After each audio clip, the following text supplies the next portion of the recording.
আজ আমি আপনাদের দেখাবো গুঁড়ো দুধ দিয়ে সিমাই তৈরি রেসিপি। প্রথমে আমি গ্যাসটা জ্বালিয়ে নিলাম, তারপর পাত্রের মধ্যে জল দিয়ে দিলাম। জলটা একটু উষ্ণ গরম হয়ে গেলে ওর মধ্যে দুধের প্যাকেটগুলো ছিল যে ওগুলোতে গুঁড়ো দুধগুলো মিশিয়ে নিয়ে জলে দিলাম। কারণ হচ্ছে ওই দুধগুলো ডাইরেক্ট কড়াইয়ের মধ্যে দিলে ওগুলো গোলা গোলা পাকিয়ে যায়, তার জন্য এখানে দিলে স্মুথ হয়ে যায় পেস্টটা। তো ওইভাবে আমি করে নিলাম।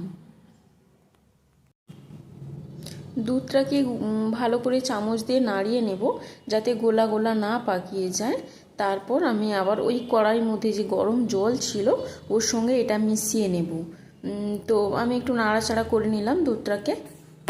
তারপর ওটা আমি কড়াইয়ের মধ্যে এই মুহূর্তে মিশিয়ে দেবো। আপনারা চাইলে ডাইরেক্ট কড়াইয়ের মধ্যে দিয়ে দিতে পারেন। কড়াইয়ের মধ্যে দিলে আমার যে অসুবিধাটা হয়, ফুটন্ত জলের মধ্যে দুধটা দিলে দেখি গোলা গোলা পাকিয়ে যায়। তাই আমি এইভাবেই সবসময় দুধটাকে ব্যবহার করি।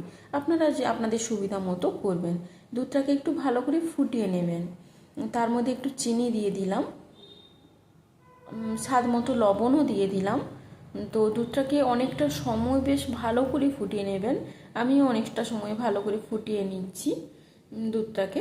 তো অনেকটা ফুটে উঠলে দেখুন এইভাবে জাস্ট ফুটে উঠবে। যখন ফুটে উঠবে তারপরে আপনি গ্যাসটাকে লো ফ্লেমে করে আরেকটু কিছু সময় ফুটিয়ে নেবেন। তারপর অন্যদিকে একটা গ্যাস জেলে আমি কড়াই বসিয়ে দিয়েছি। এদিকে দুধটা লো ফ্লেমে আছে।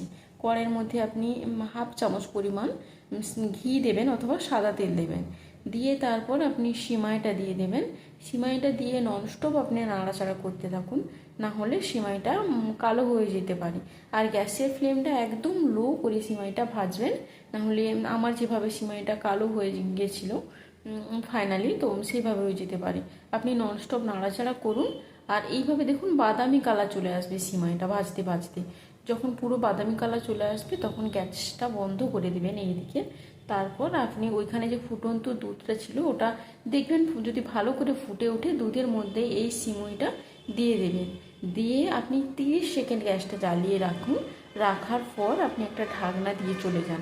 আমি ঢাকনা দিয়ে চলে যাচ্ছি। তো 10 মিনিট, 30 সেকেন্ড গ্যাসটার পর বন্ধ করে ঢাকনা দিয়ে চলে গেলাম। 10 মিনিট পরে এসে ঢাকনাটা খুলবো।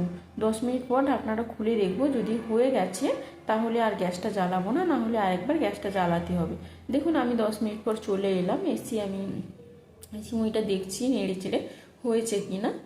তো দেখুন সিমইটা আমার কত সুন্দর পারফেক্ট হয়েছে। আপনারা চাইলে বাড়িতে বানিয়ে